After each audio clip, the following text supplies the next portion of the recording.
咁好啦，呢度咧就係講個性化嘅訓練。嗱，我做咗20幾年嘅安全建築安全嘅研究嘅啫。咁咧就其中成日都見到啲論文咧係講咧訓練係非常重要。有好多工人有啲以為都係睇好唔好運嘅啫，做幾多都冇用，但係冇用點樣睇運數咁？佢哋唔知道，如果佢哋受過訓練，佢哋知道大部分都係有原因，大部分都係人為唔係淨係天災嗰啲唔講啦。咁所以變咗佢哋就會重視好多喺訓練裏邊嗰個嘅價值觀啦、人生嗰個嘅人生觀啦。咁呢樣嘢咧去震懾佢咁講開乜嘢咧？係啦，講到訓練嗰度，咁主要咧係 safety training 嘅 training 咧係影響嗰個工人好緊要，因為點解咧？我哋集中訓練得多咧，會影響咗佢嗰個嘅 mindset 同埋態度同行為係 mutual influence 嘅。即係譬如我相信戴安全帽保護到我，呢個咁嘅態度又喺度，我先要攞隻手去將個安全帽戴喺我頭上邊。咁當我見到好多個工人都戴安全帽啦，佢哋嘅行為影響咗我 mindset， 跟住我就戴。好多人都唔戴，我就唔戴。記得嗰陣時我都參加過莎莎個主席，佢話：你哋知唔知我管理成間莎莎咁多分店，最難係咩啊？最難就係叫啲姐姐仔莎莎嗰啲女仔化妝品嗰啲啲客入嚟要講早晨，係啦，好難，因為你一講開隔離嗰個又唔講，你就唔講咁所以變咗態度同行為互相。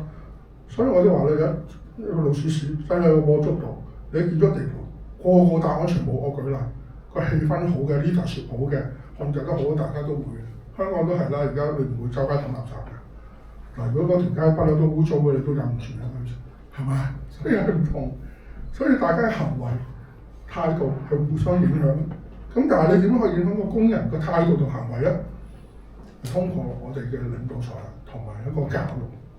個訓練，所以你哋個安全訓練係非常有用。咁所以變咗，而家有咩唔同咧？以前一大班人，而家啲學生都係㗎，一大班人逼住呢段時間要上個數學堂，仲要見到我呢個阿 Sir。咁有啲會覺得我教得好，有啲會覺得我教得唔好，有啲覺得我教得太快，有啲又覺得我教得太慢。有啲就諗緊拍拖，一陣間有啲又話媽媽又發燒又唔舒服，係嘛？有冇下場？咁所以變咗咧，點解手機咁中意啊啲人？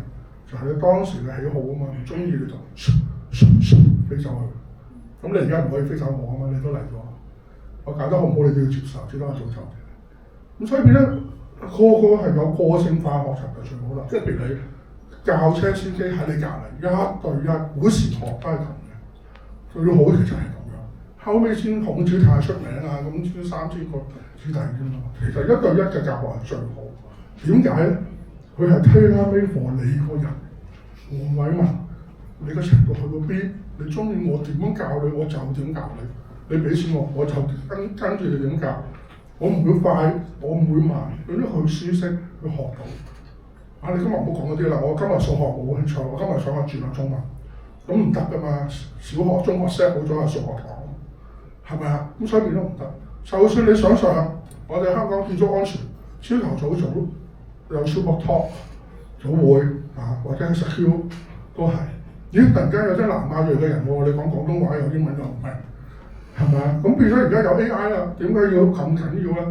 個性化學習多語言 multimodal 唔係 multimedia，multimodal 即係多樣係將來會有電子鼻香氣聲音畫面電影出晒嚟，咁你學嘢就會好開心。咁我細節唔詳細講，我就專講啲圖先即係細節其實講翻啲圖。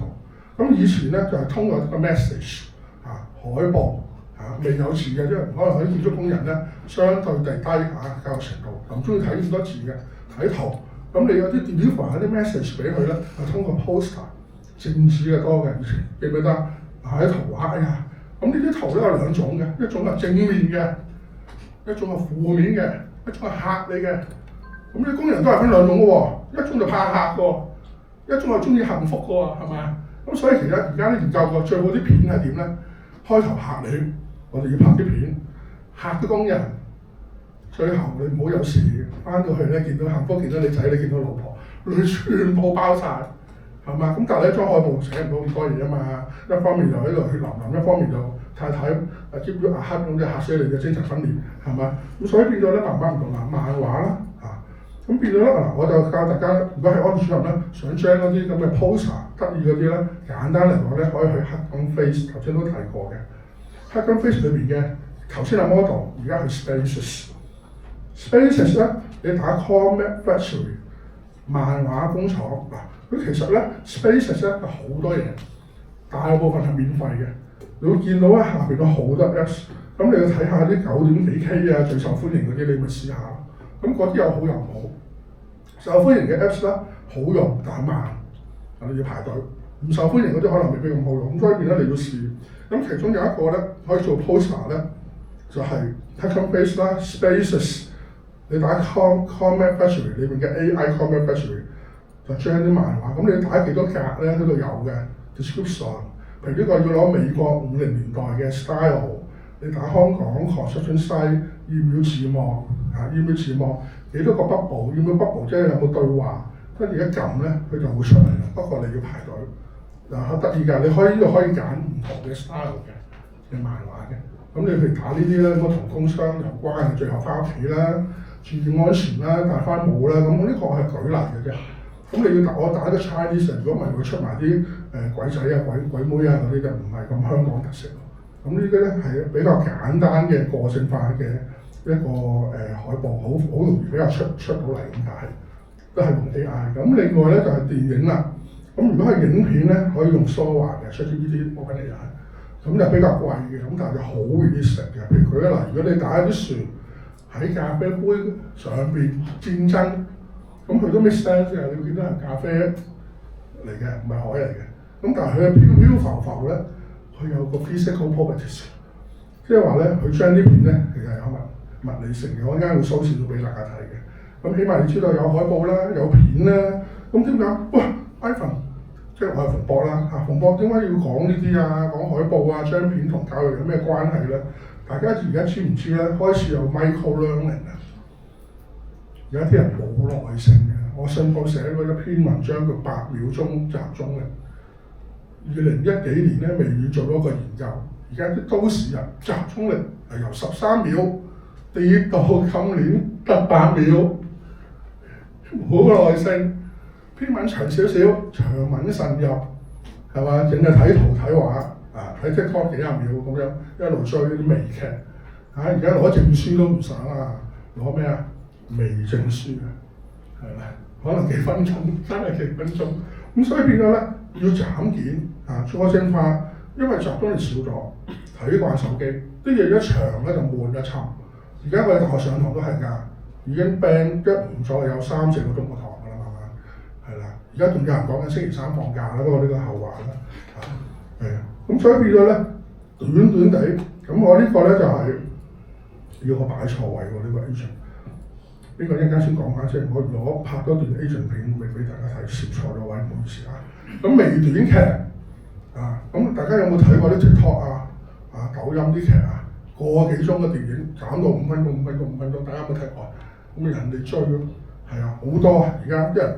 咁所以變咗咧，我哋唔係話拍呢啲劇，我哋話咧，你安全訓練日後個性化。如果個工人係燒焊嘅，你成日 orientation 你乜都講，佢可能冇咩興趣，我淨係做燒焊。你同佢教項目安全，我相對冇咩興趣。咁但係咧，如果你係狂講燒焊安全，點樣開機嗰個 spark 又點一定要帶乜嘢帶嗰定點帶先咁樣。咁有個劇幾分鐘係淨係講你嘅嘢，就會好入去。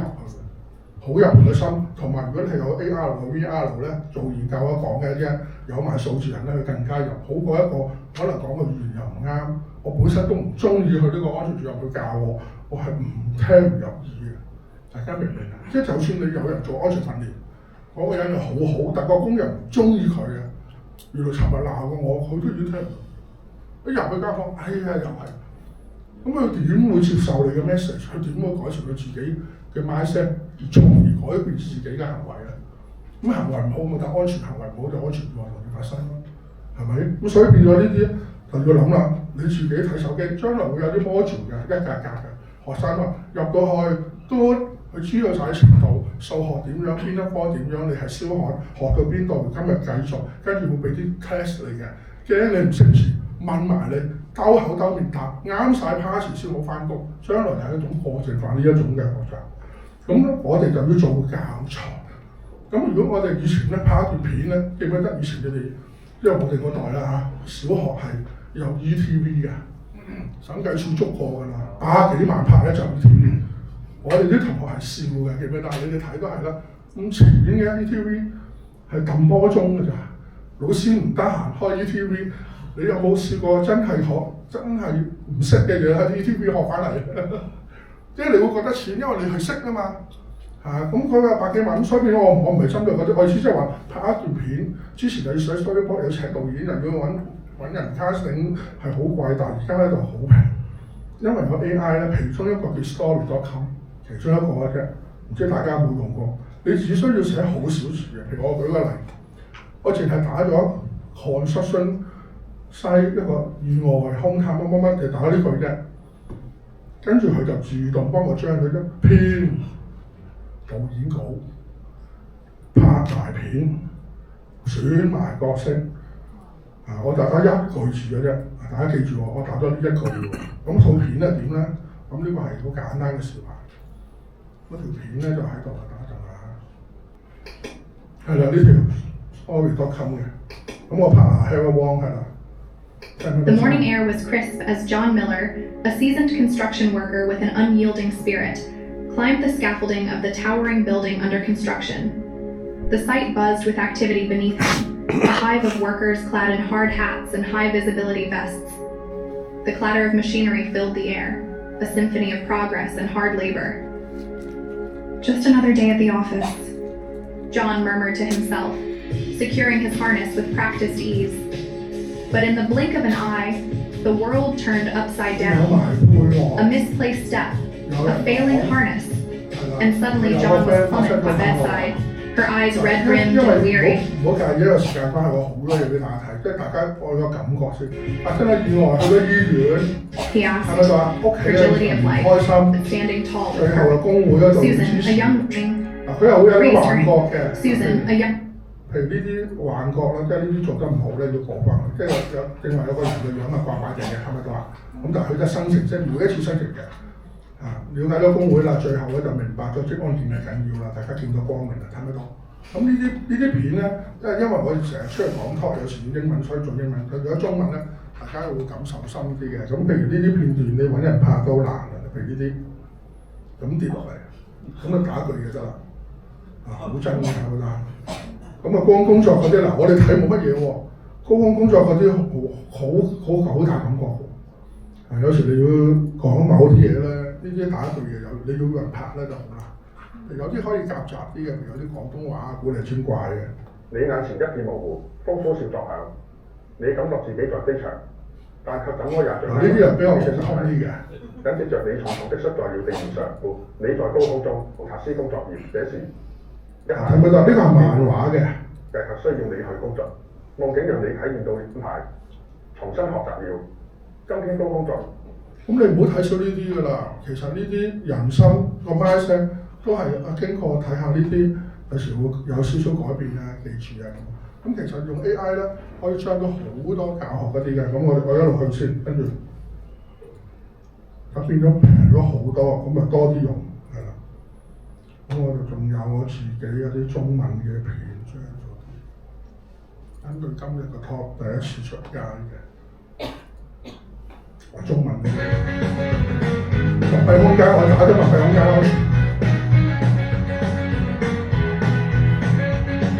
呢個冇字嘅，簡單啲嘅。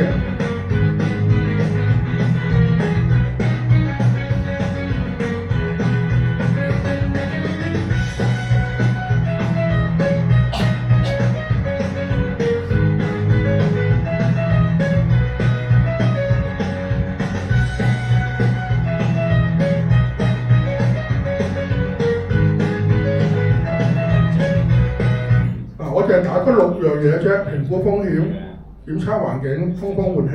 咁但係因為用咗國內嘅軟件咧，佢就簡體字為主。咁第日希望有香港版啦。同樣嘅字咧，佢又會將到另一段片喎，大家可以睇睇。因為每一次都生成式，睇下你好唔好彩。你係咪曾忽視危險？呢個係有聲嘅。匆忙進入危險面前，我哋必須自覺密閉空間作業，安全規程係新嘅事。首先呢，必須辦理工作許可證，佢詳細列明作業內容、安全措施，確保每一步都經過嚴格審批。第二步，進行氣體測試與通風，使用檢測儀，確保空氣安全無毒。強制通風，確保空間內。嗱，你望到啲畫面都幾真實啊，係嘛？而家越嚟越真實。我舊年將都係朦朦朧朧一啲漫畫，越嚟越似。空氣流。係啊，你揾明星都得。第三步，你再換將自己嘅高層個樣換落去 ，Andy 換落去，係啦，個感受更深啊，係啊。譬如 CIC 啊 Thomas Ho 換個樣落去，係啦。呢啲人全部假㗎，全部假㗎。嗱，又係翻屋企啦，呢啲好拜嘅佢哋。不過老婆冇咁靚，我都冇。單身寡佬，我俾人窒過。我單身寡佬關咩事啊？咁我嗰啲唔好俾呢段佢睇，俾啲其他啲佢睇，好嘛？呢個係俾大家知道，同樣入6個項目咧，3條片都唔同。咁有時候關係我呈出嚟，即係話咧好容易做嗰啲訓練，有時即係唔好淨係自己講悶悶地咧播啲片，咁佢哋又睇下，又自己又講下嘢咁，佢會覺得你尊重你㗎啲工人，因為你俾咗心機落去嘅。你話我好辛苦先將咗出嚟㗎，片你睇下啦。但唔好話俾佢聽幾個字幾分鐘啦，呢啲唔講嘅。今日冇工人呢度嚇，唔講啦，就住係啊，我場邊草嚟㗎，邊講邊啲啦。咁啊多語言係嘛？咁咧正話啲片你中意南啊、瑞文啊、咩文都得。不過咧有一樣嘢好緊要，我成日講嘅 human in the loop，就係無論呢啲片章又好，頭先嗰啲論文又好，一定要有 check 嗰時合資格嘅人，包括你自己，唔好就咁嘅順晒。尤其是你哋唔同，即係關鍵係影響生命啊，影響人受傷。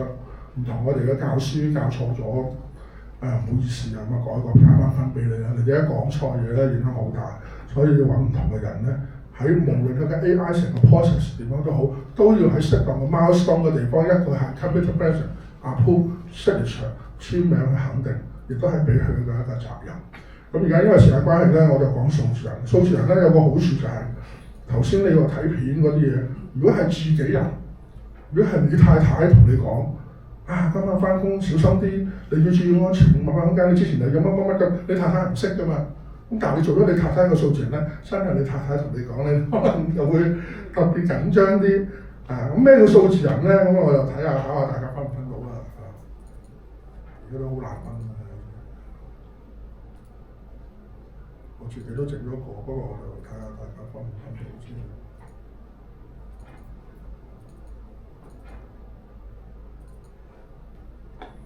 你哋估下呢個我同呢個我邊個係數字人呢？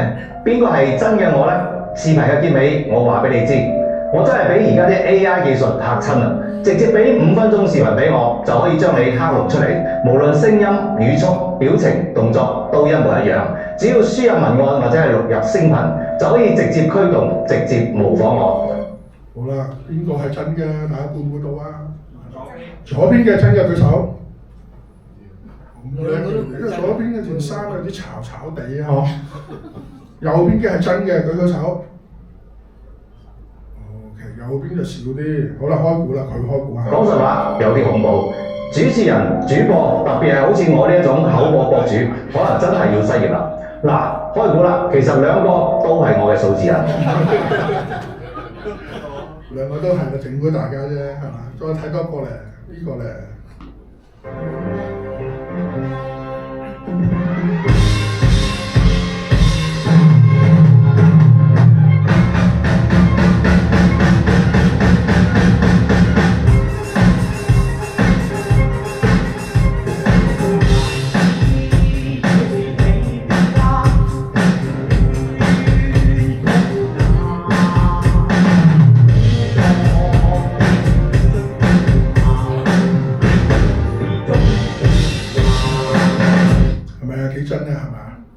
呢個係真人嚟嘅，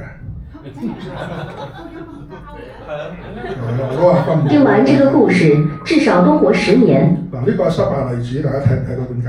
有一天，孔子的一个学生在门外扫地，来了一个客人，问他：“你是谁呀？”他很自豪说：“我是孔先生的弟子。”客人就说：“那太好了，我能不能請教你一個問題？”學生很高興地說：“可以呀。”客人問：“一年有幾季呀？”學生心想：呢個失敗例子唔係佢講嘅內容，係佢本身好忙啊！睇唔睇到啊？忙就係唔得㗎啦。做數字人我哋要4K 8K，係啦我哋嘅攝影師都係同佢做過，係啦，要靚嘅。如果唔係學生覺得唔真實。睇嗰啲嘢覺得唔真實咧，就係爭啲。咁佢後面綠幕仲清過佢嘅，咁啲失敗啲。但係有啲好好嘅例子喎，我都分唔到啊呢個。警察打人到底能不能還手？這個問題分3種情況。第一種情況，如果警察打你時並非在履行公務，而是因為瑣事引起，那麼這時的警察身份可視為普通公民一樣。裘律師對別人打你該不該還手已有視頻。呢個係數字人國內一個網紅嚟嘅。點解咁難分呢？因為佢冇用綠幕，佢係真係坐喺度做，拍咗，跟住錄音，跟住就講其他嘢都得。有啲要綠幕㗎，即係譬如你睇到佢嘅手影，佢嘅手影係好靚。做過解答，建議最好不要還手。但係咧呢個譬如啲手影咧就唔靚嘅，申請過成立初國庫睇唔睇到啊？假地嘅。雖然中國地啲頭髮側邊啊，睇唔睇到啊？假地嘅。人才有。咁佢用咗綠幕，咁點做數字人咧？咁我就做咗個數字人，同大家分享下。佢一步一步點樣做啊？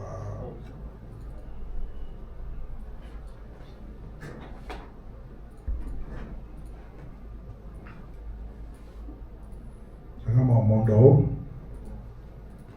咁我就去咗阿 Ken 嘅 studio 啦，我帶個攝影師喺度，係啦，你哋有咩影靚相，係啦，揾我揾佢，揾佢，係啦，咁啊做好專業嘅，係啦。數字人。如果我幅圖去咗邊咧？我要開個軟件先，等陣，係啦。咁呢位阿 Ken 啦，阿 Ken 喺度，係啦，同阿 Chris 係嘛。咁啊，首先我要化妝啦，係嘛。咁我費事開大咧，因為每一個開大又要時間，即係大概係啦。咁我就做咗綠幕，咁跟住又點咧？跟住我就錄音喎。嗱呢段咧就係我真人真係講咗呢段嘢啫，大家記住，我淨係講過呢段嘢嘅。等5秒鐘，跟住阿 Ken 就話講嘢。人信的馬化騰說 AI 大模型是幾百年不遇的，類似發明電的工業革命一樣的機遇。今年是 AI 大年，大模型騰空出世，讓人工智能內容生產成為舉世矚目嘅全球焦點。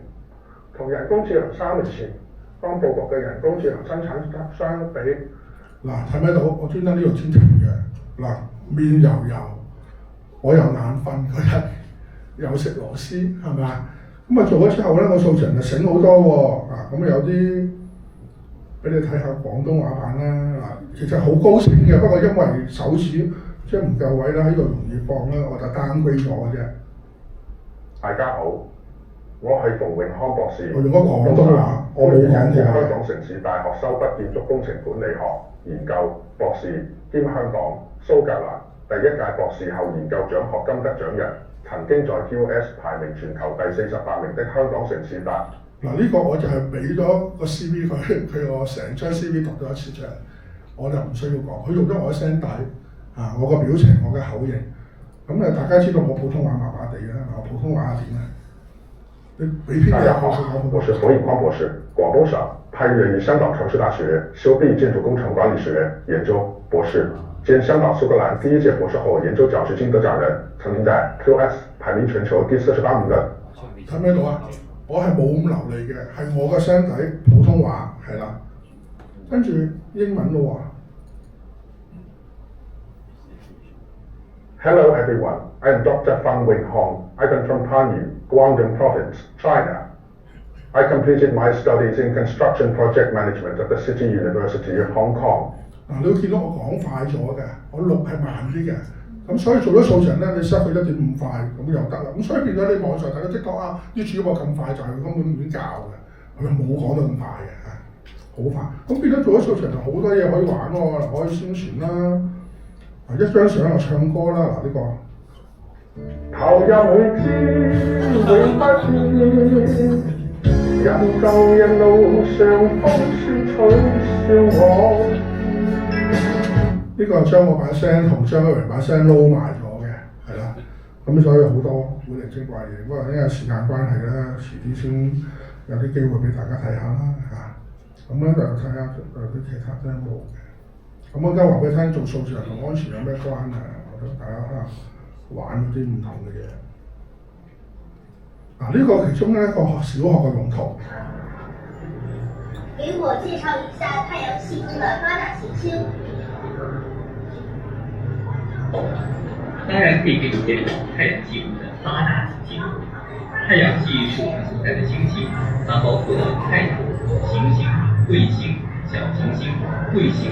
呢個拍得唔係咁好，呢個係西安有間小學已經老師做咗數字人，係啦。你喺個 mon 度其實問佢九大行星嘅問佢問題去答佢，佢已經有模型，有學校模型，不過就唔想輸入支持，佢已經係 agent。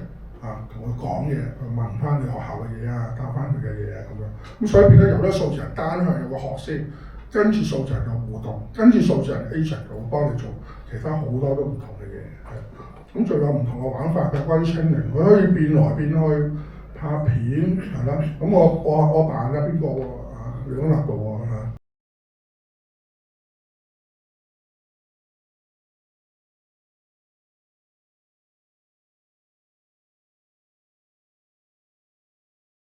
sofa 有啲唔同嘅故事啦，譬如我都扮過曹劉備啊。我是劉備，漢皇後裔，吾之一生所得功名可數於半指，然力之霜雪，卻壓我千年。大業未盡，天命將至。我媽睇到我打吉利是咁樣，因為佢唔係淨係我個樣啊，係我老咗個樣。我又爬山，咁我有 send 俾啲長者睇咧，長者以為我翻咗北京拍戲嘅，因為佢哋喺手機度根本係以為係啊。咁因為時間關係咧，我中意呢張啦嚇，呢張幾有型係啦，即係完全就係影咗嗰輯嘢。咁所以變咗你可以咧，其實可以好複雜嘅呢度，即係有着衫嘅嚇，呢度即係冇嘢唔見得嘅。咁呢個我拍下啦嚇。即係好多嘢去搞嘅，咁但係都已經比起你真係要拍一套電影咧，係差好遠嘅啦已經。咁關於隻安檢咧，就仲有啲嘢嘅。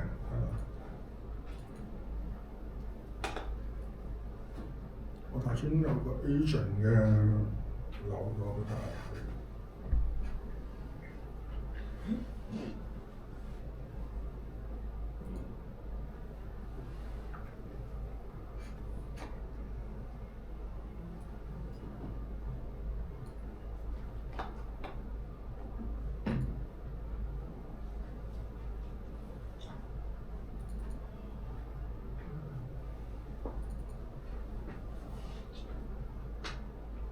一陣間先，我暫時揾唔到太遠，我跟翻呢個先。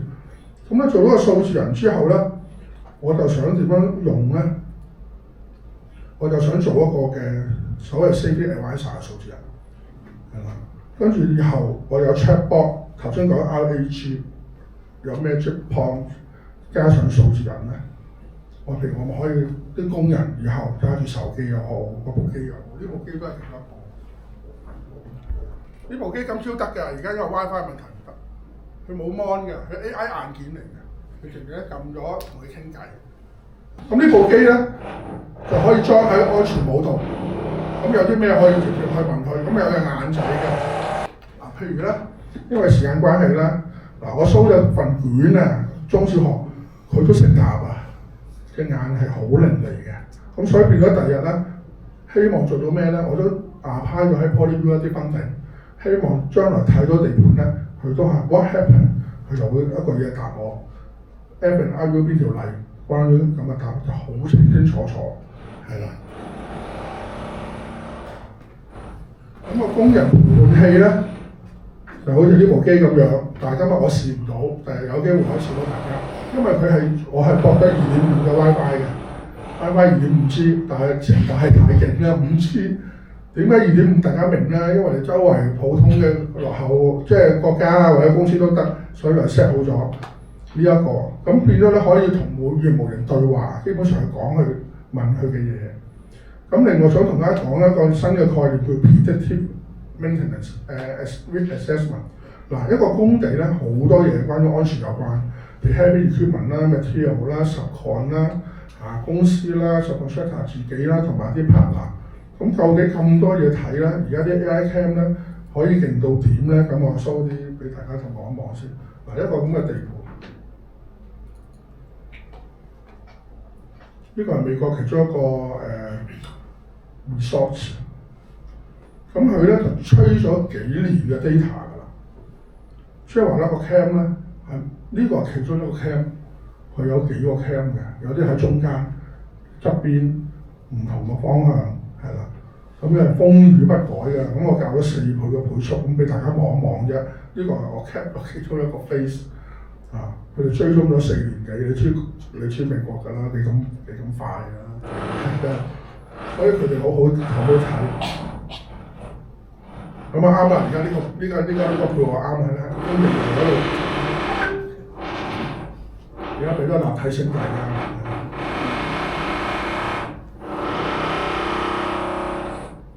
頭先你睇咗咁多，我想問下，有幾多架車經過？點知啊？有呢啲有關人士，有呢啲路亂行或者行錯咗，你哋係唔知㗎嘛？但係 AI 係知 ，AI 點樣睇咧？就睇下呢段片。行得太埋啦，行得太埋啦，佢個速度都睇到嘅。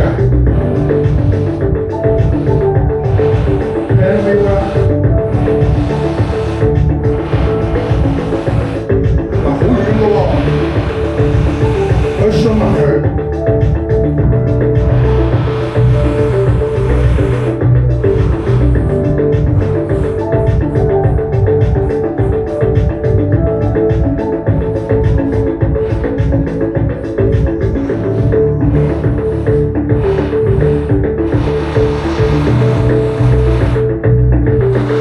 呢個就係 AI Media 嗰個 dashboard， 呢個先係緊要，呢個睇到佢個大數據，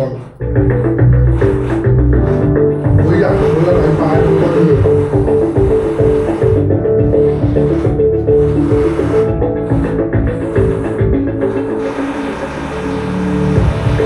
我又揾翻個 Tender Stitch， 專係揾個工種，專係揾呢啲機器。我都係幫成幅圖出嚟，或者 multiple tab 邊部機同咩人一齊同時喺嗰個位，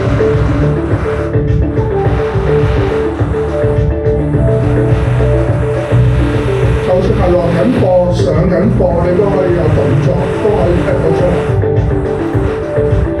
除咗 Boolean search and 或者我係啦。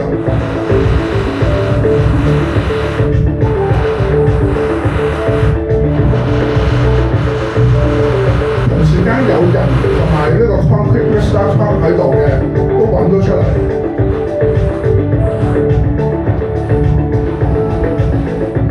呢個 heat map 即係動作最多，咁啊隔離咧就危險啦，睇得到，咁咧就要小心啲。呢度即時打 email 打小報告俾有關人士。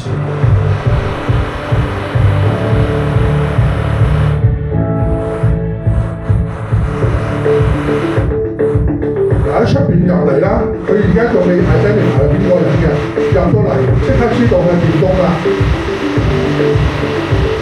係咪就話即刻知道？咁呢啲車牌就好簡單㗎啦，呢個。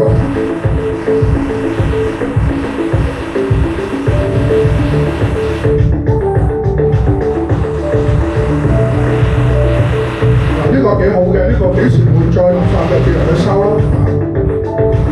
以前冇咁叻㗎，以前淨係知道個位置同埋 distance 㗎咋，而家係知道，換咗啦，full啦，跟住就即刻做嘢啦。嗱，呢個又係啦，呢個就係冇帶PPT 咧，佢即刻2MB㗎呢度，又係打小報告啦，即刻 send email。violation 啊。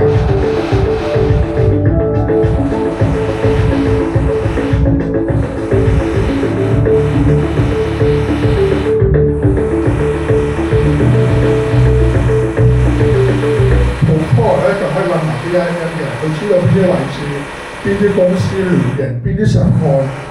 我講得唔好，唔係打小報告，即係做幫合啫。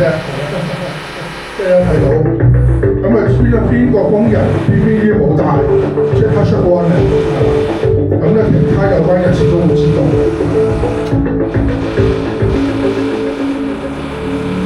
咁同埋成個過程，就係喺個 folder 度。邊成邊嘅都會知道，呢個又冇戴手套啦，係咪度啊？所以你頭先睇到嗰堆嘢咧，如果就係啦，慢慢冇聲係啦，有少少係咪先？你睇到嗰堆嘢咧，其實係發生好多事嘅。你係一個安全主任，就算安全 manager 都好，你根本係睇唔晒，係咪頭先？所以變咗但 AI 咧，佢可以分到係乜嘢？咩時段？主要你教聰明啲，教個 model， 你要 set 人要 PPE 邊啲人要點樣，你 set 嗰啲 rules 寫佢咧，咁以後你又可以問下咩？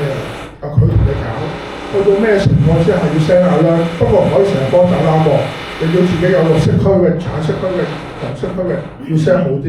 咁呢啲咧，我咧就叫 AI chatbot 或者 dashboard。咁變咗你話唔係啊 ，Ivan 啊 ，AI cam 我地盤都有啦，但係咧頭先嗰個example就係有晒。我相信就算好而家好勁嘅建築公司都唔會有齊晒，係啦，跟住仲有個 email 喎，仲有埋 BIM 喎，大家明唔明？咁所以變咗第二日係有個儀表板嘅，第日嗰啲儀表板咧，我哋個廚房呢個係好緊要嘅，即係我哋而家喺工地喺消防 large scale， 突然間有 safety department 有個貨櫃，你入到去有冇呢個儀表板睇到冇？突然間收到電話，哎呀邊個整親㗎？整親之前係邊個？發生咩事？有冇車喺邊度？安全箱喺邊度？喂唔知，但係呢個儀表板咧會睇到人嘅 location 啦，trace back 翻之前發生咩事啊，又有證據啦，所以保險公司啊佢係好中意嘅第日一定會有呢個儀表板，包括教育局又好，醫務衞生即係醫務處又好，將睇到人嘅大健康嘅情況，清清楚楚，唔係話監察，係即刻去幫。因為如果有呢個儀表板咧，譬如我舉個例，有個發電機已經好熱啦。我哋如果冇呢個儀表板咧，因為而家有 IoT 啊嘛，好多唔同嘅技術嘅 AI 安全，以前冇發電機熱到爆咗先知啫嘛，原來爆咁啱有工人喺度咪死咗，係嘛？咁如果有呢個儀表板，你會睇到呢啲發電機喎，突然間 overheat 喎，咁你即刻要睇下咩事，即刻關咗個電掣，咁你已經救咗一個人命。所以呢個唔好睇少呢個儀表板，可以睇到好多嘢，甚至乎你鬧個工人都得嘅，工人話你做咩又行埋架車度喎？我話冇啊。今日啫嘛，咩今日啊？你睇下，尋日上個禮拜三，舊年幾時，全部你都喺企喺度，企咗17次啦，你望下。咁跟住唔係話下工人喎，工人下次唔敢企啊嘛，因為佢知道你吹到㗎嘛。跟住加埋 box 罰錢，唔好驚人，主動嗰份糧唔見咗500蚊。即係等於而家咧，國內啲交通好好多，但係知唔知啊？啲司機突然間就收到罰票咯，但係原來非法停咗喺度，係嘛？你試下個工人啦，突然間死啦！一入到嚟大小陣，嘟嘟扣咗500，哇！即刻大，因為佢嚟，所以有呢個嘅所謂監控咧都係好嘅。咁我做咗數字人咧，我就想點咧？因為唔好淨係行咁我 set 啲 reminder， 咁突然間彈出嚟可能係Thomas Hall 先親自同你解釋你自己個性化嘅訓練。你準備有密閉空間之前，你要注意啲乜嘢咁樣？咁所以變咗咧，可能有啲人中意親人啊嗰啲咩？咁呢個 AI cam 咧，因為時間關係講快少少。咁除咗係認個人咧、表情啦，佢好攰啦，咁呢個係德國嘅 AI cam，戴口罩都得喎。你會睇到，我哋好唔開心㗎啦！原來我1%係女人嚟㗎，你睇到99%係男人，但係我係 happy 嘅100%。係咪就佢已經係 facial expression 影埋你嘅面表情，咁所以變咗咧可以係好多嘅，譬如呢個多語言啦唔講啦，可以唔同嘅文啦，咁亦都有啲研究咧用數字人 training 咧就 efficiency 嘅，咁呢個係有水分嘅，因為未有足夠嘅 data 去講。咁而家講翻個 predictive risk assessment，我哋而家做嘅 assessment 咧都係之前做表啦，睇住有事發生嘅時候，有事發生嘅時候 follow up。但係咧 predictive risk assessment 咧有 AI 咧係 real time 嘅。點解係 real time 咧？譬如講大家有冇睇過波啊？如果你有上啲 platform 有啲 platform 咧，你睇波咧，佢已經係即時打分。以前我哋睇波咧，之後睇報紙或者上網美斯踢得好喎，8分係嘛？好似你坐 Uber 咁咧，之後你俾幾多星嗰啲成場波睇晒啦，係一班嘅 panel 去俾分。但係而家唔係啦，佢行得啱唔啱？佢用啲咩 strategy 踢？你係咪用三角形去踢？定係有冇過咩？或者直情 focus on 某一個足球員？我淨係中意睇美斯嘅啫。嗱，呢個荷蘭國腳啦嚇，淨係中意睇呢個。咁佢啲數據咧，係你自己睇到啊，知道。咁有埋姿勢，因為俾你睇到咧係追蹤得係 real time 嘅時候咧，突然間你意外未發生，準備發生嘅時候咧，佢已經提定你㗎啦。嗱，呢個係我自己定嘅3號。嗱，譬如有個交接咗，咁你覺得冇乜特別啦，安唔安全啊？你覺得安全係嘛？因為你係大人啊嘛，而家個小朋友咧，咁危險咯喎，因為呢個交接咗幾重喎，佢會揼親腳啦，係嘛？佢會戒親手啦，咁但係同時間有個急救箱咧，就好啲喎，係嘛？預咗佢出事。連膠布，除非佢爆頭啫，咁橙色啊，係嘛？呢條危險啊，紅色、橙色，咦？佢媽媽喺度喎，係嘛？如果佢受咗傷，或者媽媽會攞走，或者受咗傷，媽媽會同佢連膠布。你要去到呢啲情況咧，你就穩陣啦。雖然你都係做到啲 assessment， 呢個係安全，都分有唔同嘅 real time 分野。係啦，因為有 AI， 佢自動幫你 check 得唔得？嗱，呢個係一個 STEM 嘅 model 係 Meta 發展嘅。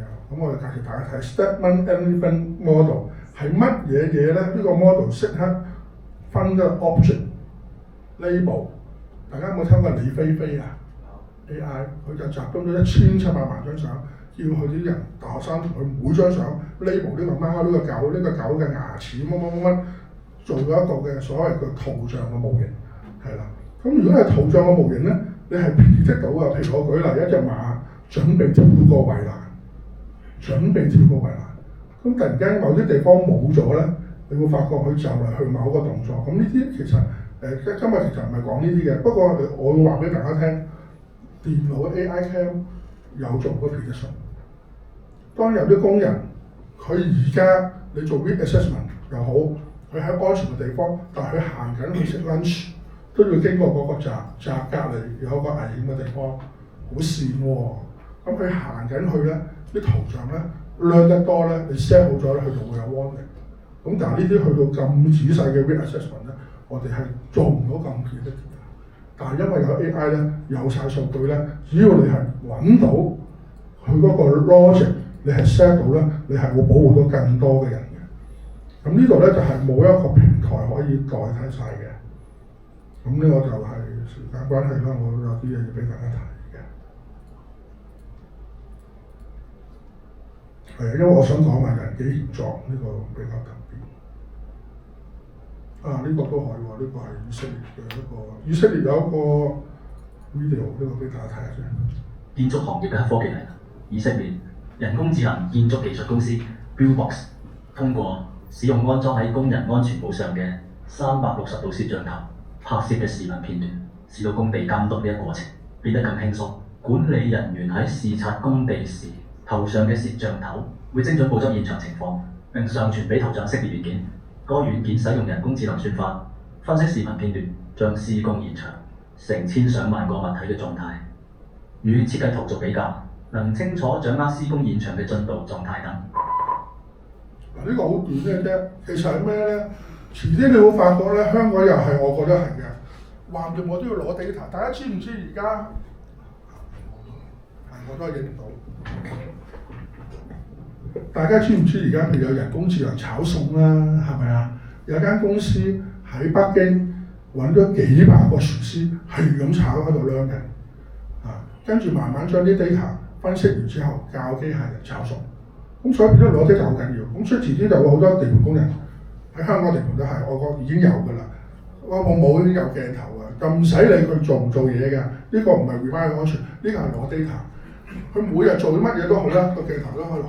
到時集晒喺度啦，佢嗰個模型咧就唔係我哋嗰啲文字嘅模型啦，第日唔係 ChatGPT 模型啦，第時係一啲圖像模型，係同建築有關。你想揾乜嘢咧，佢會知道一個建築嘅 project 由地基一路起，所有工人面前又好，喺 back end 又好 front end 又好，成個操作加埋 BM 點樣，第日佢係一個中樞嘅商辦咁樣，得個大模型咁樣嘅。咁跟住你係以後咧就問佢起咩樓咧，佢有啲知識就講晒俾佢聽。而家啲人咧就係做緊呢一樣嘢。咁呢樣嘢咧，人機協作咧唔係一定機械人，因為同電腦有關咁解嘅啫。譬如我都做到嘅 agent 嘅，我而家揾到啦，就係做 risk assessment 嘅 agent， 大家睇下。佢用咗我嘅聲底沉，因為我嘅聲比較囂啊，咁沉咗去講呢段嘢嘅。我而家主要示範點用一啲軟件結合大模型做安全危害分析，例如只要俾張工地相片上載系統就會自動解釋圖片內容，即時生成安全報告，包括危害描述、分類、法律依據同埋具體承載條件。風險評級會根據大模型對圖片嘅理解，動態調整準確度。步驟簡單，先上傳目標圖片，大模型就會基於圖像內容進行多維度分析。平時要搞3-4日嘅嘢，而家1-2個鐘就搞得掂。未來模型再訓練升級，分析會更加精準。你喺呢度角落有個顏色轉動嘅標誌，代表系統正係即時解釋，同時處理幾百張圖都冇問題。我示範用幾張圖做例子，仲可以用唔同版面顯示結果。例如呢個模式，圖片同數據並排對接，危害描述分門別類，環保風險、職業安全、消防管理，每項都有法規依據同改善方案，風險等級標示清晰，背後有明確評估準則。重點係全部由大模型自動整合，流程靈活有夠彈性，仲可以配合其他功能，翻譯多國語言、文字轉圖像，甚至結合唔同專業模型做進階分析。人工智慧嘅優勢就係咁，慳時間、擴展性強，只要你有 idea， 系統就可以幫手實現。平時巡查工場地盤要逐個角落影相記錄，再人手寫報告，搞3-4日都未必搞得掂。而家呢個系統由影相到出報告，全程自動化睇翻8成時間。核心功能顯示，佢實例最實際。第一步，上傳現場圖片，用手機影低危害位置，例如亂堆放物料、電線外露，直接拖入軟件界面。你哋上傳嗰陣角落會轉色嘅 loading 標誌，代表系統開始解釋。第二步 ，AI 多維度分析，唔好去第靜啲㗎。背後其實同時做緊圖像識別、辨識危險物品、違規操作、文字比對、對照法規庫，例如《職安健條例》第12條，風險業務、評估火警、工傷等發生機率，動態效果強調，好似呢張化學桶冇蓋擺放冇相，5秒內就彈出紅字警告，揮發性氣體泄漏風險自動歸類去，環保隱患。下面仲列明危險品管制條例第8.3項，仲有具體改善建議，加裝防爆通風，40分鐘內處理，效率對比。如果靠人手，首先要揾安全主任到場影相、量度濃度、翻查法例，佢2日搞唔掂。而家 AI 連風險分析、緊急概念、生成多語言報告，繁體中文、英文、日文，一鍵搞掂學術優勢說明。例如比對2019年類似事故報告，未來升。因為佢除咗一格格咧，你叫佢一篇篇嘅出嚟又得。其實簡單講啦，呢個係咩嚟咧？呢個咧我打晒啲 prompts 嘅，用 agent 做嚇。呢個法律依規、危害類別、description、香港法律，呢個係中國法律，呢個係建議，即係點樣改進。咁你可以英文，可以中文，一擺上去咧，寫定晒啲 agent， 即刻變嘅。咁所以日後咧，你就派個無人機，未必係相，係一段片，可以係相。掟晒，跟住佢話俾啲建議你，哇！你話成堆點睇啊？咁就深後面啊，可以去 set 個時間嘅深後面啦，呢個地方嘅深後面啦，咁起碼你都係因為 AI 要知道晒。以前唔係噶嘛，俾一沓相你喎，你淨係睇到呢沓相嘅喎，大家明唔明啊？你要寫咁多嘢喎，而家係俾你篤喎，即係如果你寫得好，呢個係麻麻地嘅呢個，因為我哋整嘅，係放嚟教學用，即係俾你知道人機協作，唔係一定機械人，電腦都係嘅嚇。不過機械人又點咧？咁大家有冇睇過呢段片啊？宇視嘅機械人係2025年嘅攞到年度最佳發明。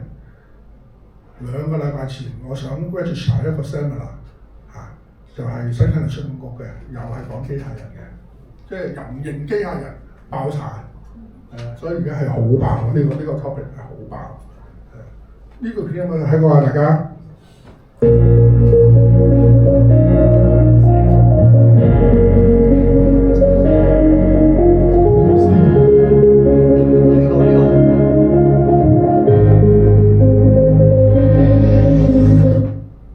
有冇睇過啊？有啊！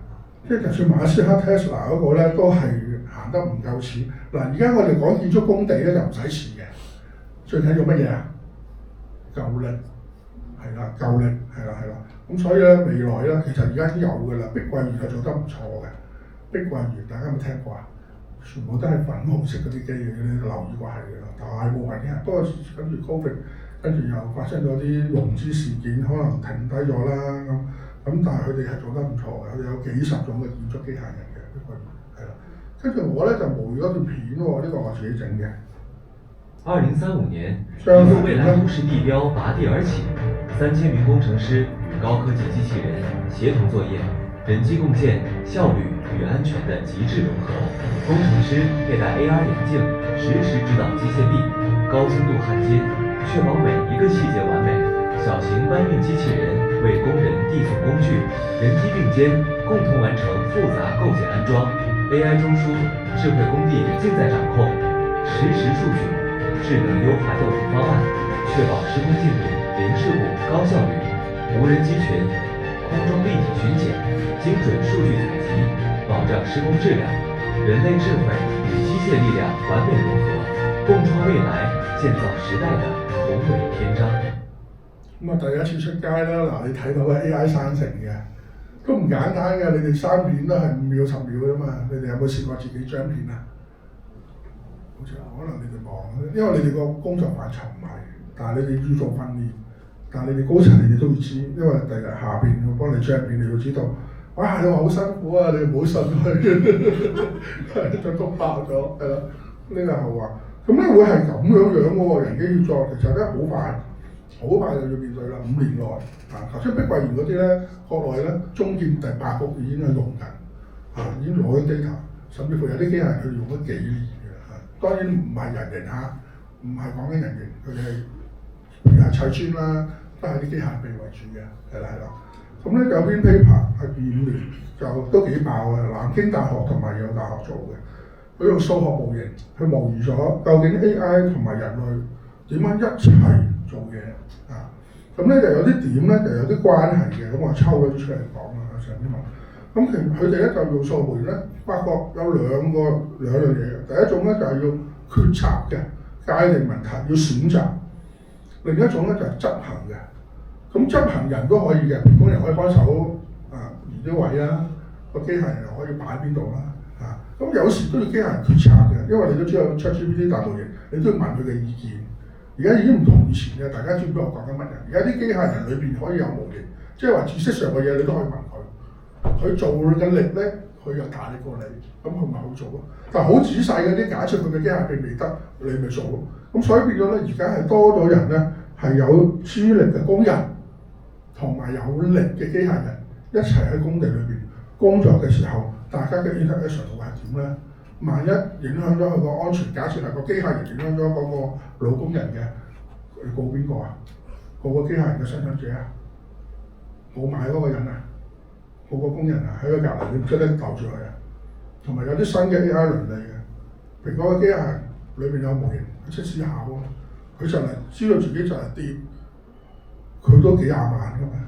大家知啲戰機好鬼貴嘅，幾廿萬，佢知佢就嚟跌嘅時候，佢呢度就跌咗落去就成架機散晒㗎咯喎，工作。但係如果我跌呢度咧，就有個工人喺度喎，佢自己有冇個傾向性嘅？我要保護我自己個公司資產。我寧願跌嚟呢度，揩親下嚟，大家明唔明啊？咁呢啲又有新嘅題目。咁所以咧，佢嗰個研究又話，最緊要咧係分開兩層嘅執行同埋你嘅決定，係一個係喐嘅 make action， 一個係腦嘅諗嘅執行。咁咧人類咧一定要不可替代，因為人類要幫手判斷。佢就將咧佢做數學模型啊嘛，佢要 quantify， 佢就將咧所有嘅數據一份工作拆到好細微，就分開兩類，一種咧就係要決定，一種咧就係 make action 嘅。大家明唔明？分到好細咧就好多單 job， 最後咧就得出嚟結果咧就係兩個一齊合作，1+1係大過2。當你一個人打針搞到做咧，可能又唔夠力，即係我舉例啦嚇，因為呢篇文嗰個實驗我冇詳細睇，我淨係睇個結果。佢就係話1+1係大過2。如果你同埋個機械人一齊砌一埲牆嘅磚咧，你唔夠力咪去補咯，古靈精怪嘢你咪教佢點做咯，甚至乎你嗰撇嘢你咪揾埋佢咯。大家明唔明啊？咁一齊咧，咁變咗啲老闆就好中意咧，聽到1+1大過2。如果個機械人又平過一個工人，咁啊點咧？咁所以變咗你有時個決定唔好咧，你就變咗好似 Junior 喎，你決定好咧就變咗 Expert。咁啊同個機械人之間咧有好多咁嘅交流喎，咁嗰啲唔講啦。最後咧得出有3樣嘢，就係第一，重塑技能升級嘅路徑。第二就係你要請嘅人咧係去互補，唔係話請一個好叻嘅工人，係請一個能夠互補 AI 嘅人，先可以1+1等於2。你請一個好叻嘅工人，唔需要 AI， 佢可能係1，大家明唔明？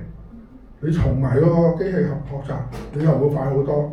咁但係咧，高決策力但係執行欠佳嘅人才唔請，唔係就要請調翻轉，因為執行可以係機械人執行。所以話個腦緊要啲嘅人，最緊要腦一路大力係冇用嘅，你點都唔夠嗰個機械人大力。因為佢呢個研究有一個，同埋我哋咧做 AI 機械人咧共同合作咧，一定要為人類判斷而設計。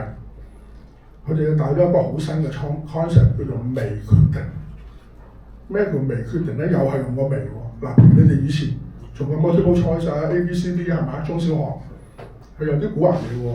A、B、C、D、T、S、C 啲題目都係嘅，數學又好，中英文都好。A、B、C、D 硬係有兩個一定係 foul 嘅，即係如果你讀過書啦嚇，你完全唔識嘅 A、B、C、D 未聽過嘅亂撞。你讀過書咧 A、B、C、D 有兩個 foul 硬嘅，另外咧一定係有個 A 一個 B， 一個好鬼似嘅，一個又係另一個，兩個去諗嘅，得唔得？兩個諗，最後咧你就決定咗 A 啦，咁啊啱啦，得夠。咁但係而家有大模型啊嘛。佢最後諗好晒，再俾人決定嘅嘢咧，係 A、B、C、D 都已經係啱㗎啦。大家明我講咩？佢已經幫你諗好晒㗎啦。A、B、C、D 都係靚嘅決定嚟㗎啦。諗好晒，跟住你要再喺 A、B、C-D 入邊揀㗎啦。人類就係要利用呢個嘅專長，係啦，機器揀唔到嘅，機器就俾晒最好嘅 output 你。如果你自己去計咧，就可能有啲計錯，有啲計啱，大家明唔明？機械人一定啱㗎啦。爭在呢個咁啱，冇咁啱，少少啱，乜嘢就係人去決定。咁所以變咗咧，我哋設計咧係要就翻人，係啦。咁另外仲有個 term 嘅係有7種，就有一個叫做生成式嘅人工專家，兩個加埋就係生成式嘅人工專家，佢有7個特性嘅。呢個係最後啦，今日協作嘅態度啦，領域嘅專長啦，合成嘅角色啦，多模態能力啦。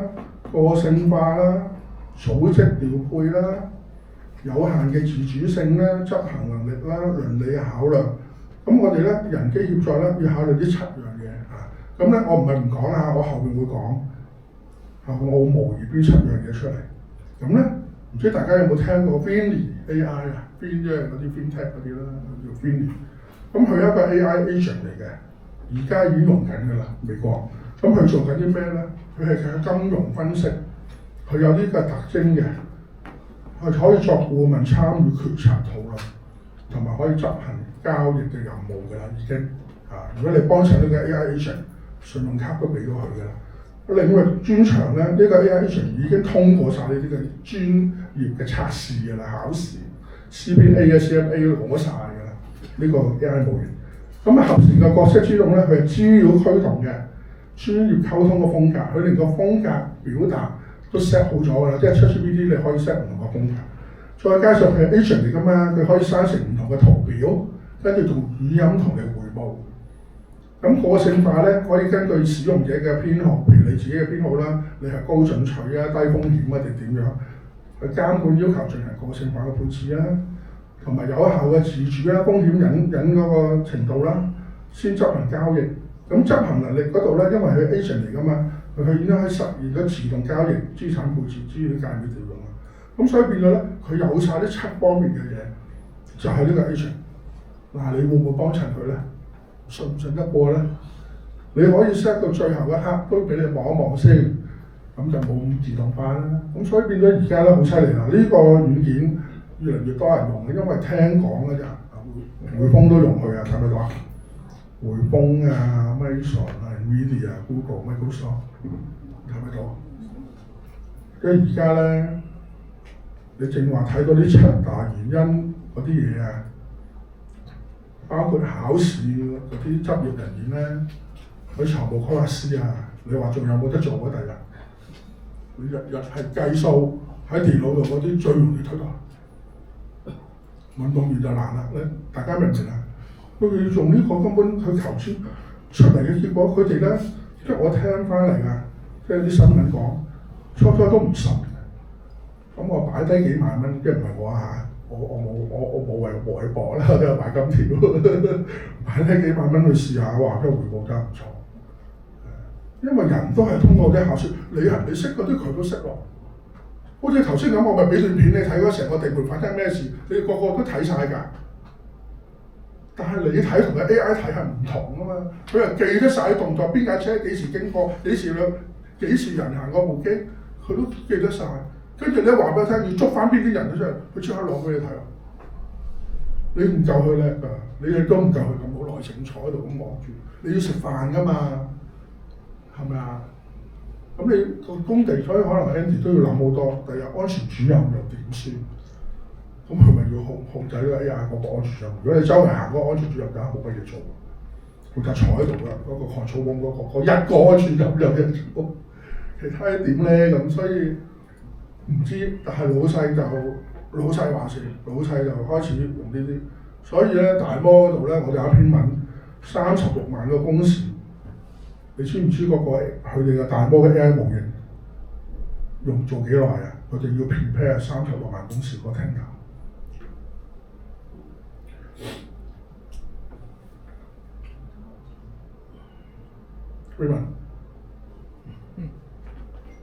可以係1個月，可以1個禮拜，可以1日，可以。咪做咗唔耐啊！你 input 啲 data 個 criteria 最耐。係啊，你係講得啱嘅。1秒36萬工時，仲要係大摩嗰啲人啲薪水喎，唔係即係真係大上嗰個，大家明唔明啊？即係差得太遠啦！有時啲老闆咧〜都唔想㗎，但係哇爭太遠大佬，你明唔明啊？即係如果1個萬零蚊，1個1萬蚊，我都寧願請翻個人。但係1個萬零蚊，1個1蚊，咁你點搞啊？係咪啊？即係長遠嚟講，差唔多1秒，根本上係唔係咩？咁點解佢個模型係要清啦，要俾錢啦？嗱好啦，我就因應呢7大個特色，我想像下將來嘅就我 highlight 咗。嗱，頭先財經界已經有人做咗㗎啦，因為佢財經佢就喺個電腦度搞掂啦。咁地盤，因為我頭先講嘅 IoT 機械人一紮嘢咧，將來會唔會有呢個咁嘅人咧？半人半獸嘅馮 Sir 咧、馮博咧，叫 Guardian。跟翻頭先嗰個咧，我又會做啲咩咧？我可以作為安全顧問參與開會，協定制定安全計劃，授權下授權下喺授權之下嗱，人類唯一啊，除咗你要提供電力啦但係電力都去控制埋電網嘅大鑊，唯一就係授權，一定要掌握到授權呢個能力。但係授權唔使好多人㗎嘛，大家明？人類授權係自動發出停工指令嘅啟動緊急程序。喺領域方面咧，我啲 OSA 啊、RSA 啊啲牌啊攞晒，RSO、RSA 攞晒。喺合成角色之外，我有我自己嘅溝通風格。不過其實我好猛嘅，咁大家俾我個數字人咧就唔猛嘅。同工人講嘢又得，用翻馬拉話又得，工程師講嘢英文又得，同業主咁啱，業主又講潮州話又得，表達方式 set 好晒。喺多模態方面咧，我可以自動 set 唔同嘅圖片、圖表、統計學、轉語言，根據呢個圖表去播報。喺個性化方面咧，唔同嘅工地嘅法規啦、安全文化啦、自定風險咧，我都識得自己配置。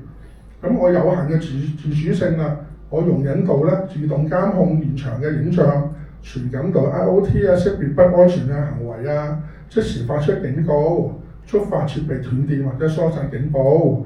喺執行能力嗰度咧，我可以自動生成一啲報告啦、training 啦、事故模擬分析啦，仲有監控系統控制埋無人機同埋 IoT 嘅整合。未完喎，如果需要進一步嘅細化或者增加某個功能，我仲可以自我優化同埋擴充。甚至係去睇銷量咧，咁如果有個咁嘅老闆中唔中意啊？一人公司，老闆係中意嘅，係啊。就算我係要請你哋加呢個咁樣嚇，跟住又覺得呢個咁平嘅，你又咁貴咁買呢個，所以而家係蜜月期嘅。所以我同大家講咧，呢10年都開心啊！香港好彩，無論教育又好咩都係比較慢，係冇國內咁快。話咁就咁，呢個好嘅，大家磨磨合都搞得嚟都冇咁快嘅，咁所以變咗大家都唔需要太擔心，不過都係要學㗎啦。我睇下講咩？好，差唔多啦。咁最後就係碳基啦，我哋人類啦，身體燒燃碳同極基之間嘅終極競爭。好，今日講到咁多，多謝大家。